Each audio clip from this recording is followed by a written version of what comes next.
ಇವತ್ತು full normal day. Sometimes normal days are the best. Hey guys, welcome back to just another day in my life. ಇವತ್ತು ಬೆಳಗ್ಗೆನೇ ವೀಡಿಯೋನ start ಮಾಡಿದೆ.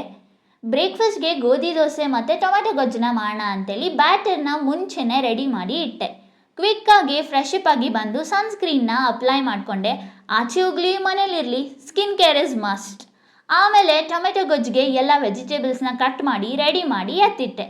ದೋಸೆ ಹಾಕೋಕ್ಕೆ ತವಾ ಕೂಡ ಕಾಯಕ್ಕಿಟ್ಟೆ. ಫೈನಲಿ ಪಲ್ಯ ಅಂತೂ ರೆಡಿ. ಆ್ಯಂಡ್ ಸಮ್ ಡೇಸ್ ನಾನು ಚಿಯಾ ಸೀಡ್ಸ್ ವಾಟರ್ನ ಕುಡಿದ್ದೀನಿ. ಸೊ ಅದನ್ನು ಬಾಟಲ್ಗೆ ಸೋಕ್ ಆಗೋಕ್ಕೆ ಅಂತ ಹಾಕಿ ಎತ್ತಿಟ್ಟೆ. Simple habits but they make a difference no. Finally dosa ಮತ್ತು ಪಲ್ಯ ರೆಡಿ.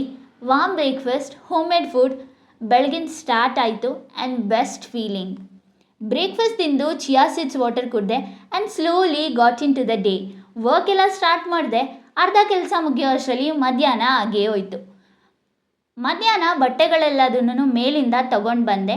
ಎಲ್ಲ ನೆನ್ನೆ ಹಾಕಿದ್ದು ಕಂಪ್ಲೀಟಾಗಿ ಡ್ರೈ ಆಗಿತ್ತು. ಈವ್ನಿಂಗ್ ಟೈಮ್ ಅಂದರೆ ಸ್ವಲ್ಪ ರಿಲ್ಯಾಕ್ಸಿಂಗ್ ಮೂಡ್. ಆ್ಯಂಡ್ ನನ್ನ ಫೇವ್ರೆಟ್ ಮೂನ್ಫಿಲ್ಸ್ನ ಸ್ನ್ಯಾಕ್ಸ್ಗೆ ತಿಂದು ಸ್ವಲ್ಪ ವೀಡಿಯೋಸ್ನೆಲ್ಲ ಎಡಿಟ್ ಮಾಡಿದೆ. ಆ್ಯಂಡ್ ಮನೆಯವ್ರ ಜೊತೆ ಮಾತಾಡಿಕೊಂಡು ಎಲ್ಲ ಬಟ್ಟೆಗಳನ್ನ ಫೋಲ್ಡ್ ಮಾಡಿ ನೀಟಾಗಿ ಆರ್ಗನೈಸ್ ಮಾಡಿ ಎತ್ತಿಟ್ಟೆ. ಇವತ್ತಿನ main task gas stove cleaning. Finally ಅದು ಕೂಡ ಆಯಿತು. ಈ ಕೆಲಸ ಆಯಿತು ಅಂತಂದರೆ ಸ್ಯಾಟಿಸ್ಫ್ಯಾಕ್ಷನ್ ಲೆವೆಲ್ಲೇ ಬೇರೆ ಆಯಿತಾ. ನೈಟ್ ಡಿನ್ನರ್ಗೆ ಸೋಯಾ ಚಂಕ್ಸ್ ಪಲಾವ್ನ ರೆಡಿ ಮಾಡಿದೆ. Simple, healthy and filling dinner. ಇದೆಷ್ಟು ಇವತ್ತಿನ ದಿನ. Nothing special but very peaceful. See you in the next video. Bye.